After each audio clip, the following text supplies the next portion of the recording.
നമസ്കാരം, VCV ന്യൂസിലേക്ക് സ്വാഗതം. പ്രധാന വാർത്തകൾ.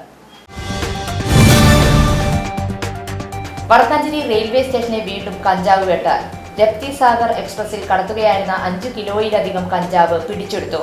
ക്രിസ്തുമസ് ന്യൂ ഇയറിനോടനുബന്ധിച്ച് വടക്കാഞ്ചേരി എക്സൈസും റെയിൽവേ ക്രൈം ഇന്റലിജൻസ് ബ്യൂറോയും നടത്തിയ സംയുക്ത പരിശോധനയിലാണ് കഞ്ചാവ് കണ്ടെത്തിയത്. വടക്കാഞ്ചേരി ജില്ലാ ആശുപത്രിയിൽ സൗകര്യപ്രദമായ OP സേവനം ലഭ്യമാക്കുവാൻ സേവ്യ ചിറ്റലപ്പള്ളിയുടെ ആസ്തി വികസന ഫണ്ടിൽ നിന്നും 90 ലക്ഷം രൂപ ചിലവഴിച്ച് നിർമ്മിക്കുന്ന OP ബ്ലോക്ക് നിർമ്മാണ ഉദ്ഘാടനം നടന്നു. സേവ്യ ചിറ്റലപ്പള്ളി MLA തറക്കല്ലിട്ടുകൊണ്ട് നിർമ്മാണോദ്ഘാടനം നിർവഹിച്ചു. നിർദ്ദിഷ്ട വടക്കാഞ്ചേരി ബൈപ്പാസ് യാഥാർത്ഥ്യമാക്കുന്നതിന് മുന്നോടിയായി വാഹന സാന്ദ്രത സംബന്ധിച്ചുള്ള കണക്കെടുപ്പ് ആരംഭിച്ചു. Regional investigation and quality control ലാബിന്റെ നേതൃത്വത്തിലാണ് വടക്കാഞ്ചേരി ബൈപ്പാസിന്റെ DPR തയ്യാറാക്കുന്നത്.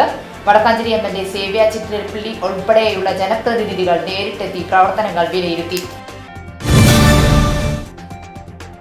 തൊഴിൽ തട്ടിപ്പിൽ വഞ്ചിതരായ മലയാളി യുവാക്കൾ മനുഷ്യക്കടത്തിന് ഇരകളായി റഷ്യയിലെ യുദ്ധമുഖത്ത്.